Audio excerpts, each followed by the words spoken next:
statement by Minister Shri S. Jaishankar. Mr. Chairman, sir, I rise to apprise this august House of certain recent developments pertaining to Bangladesh. As honorable members are aware, India-Bangladesh relations have been exceptionally close for many decades over many governments. Concern about recent violence and instability there is shared across the political spectrum. Since the election in January 2024, there has been considerable tension, deep divides, and growing polarization in Bangladesh politics. This underlying foundation aggravated a student agitation that started in June this year. There was growing violence, including attacks on public buildings and infrastructure, as well as traffic and rail obstruction. The violence continued through the month of July. Throughout this period, we repeatedly counseled restraint and urged that the situation be diffused through dialogue. Similar urgings were made to various political forces with whom we were in touch. So, despite a Supreme Court judgment on 21 July, there was no let-up in the public agitation. Various decisions and actions taken thereafter only exacerbated the situation.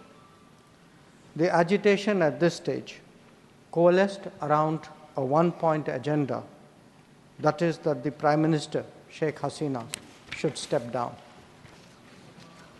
On 4th August, events took a very serious turn.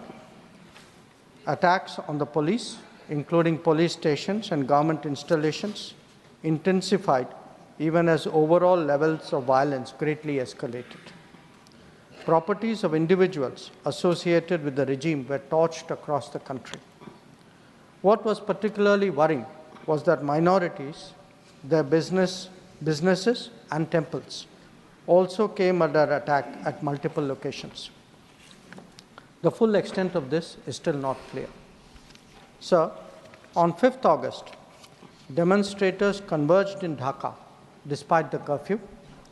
Our understanding is that after a meeting with leaders of the security establishment, Prime Minister Sheikh Hasina apparently made the decision to resign. At very short notice, she requested approval to come for the moment to India. We simultaneously received a request for flight clearance from Bangladesh authorities. She arrived yesterday evening in Delhi. The situation in Bangladesh, sir, is still evolving. The Army Chief, General Waqar-uz-Zaman, addressed the nation on 5th August. He spoke about assuming responsibility and constituting an interim government. We are in close and continuous touch with the Indian community in Bangladesh through our diplomatic missions.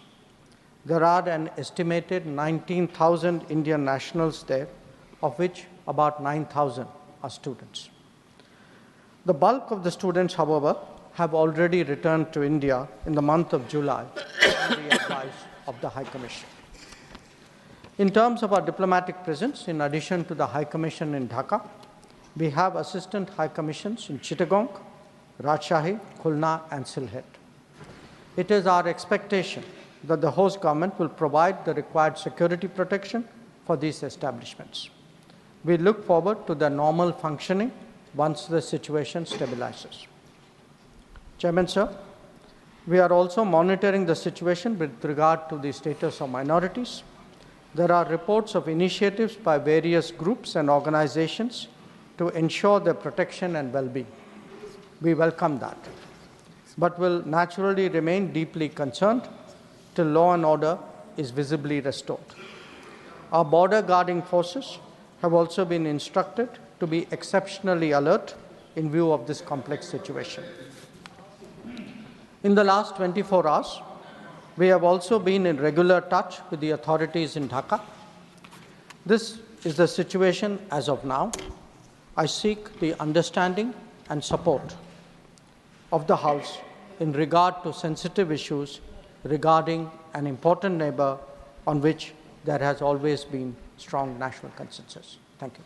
Debate resumes. Shri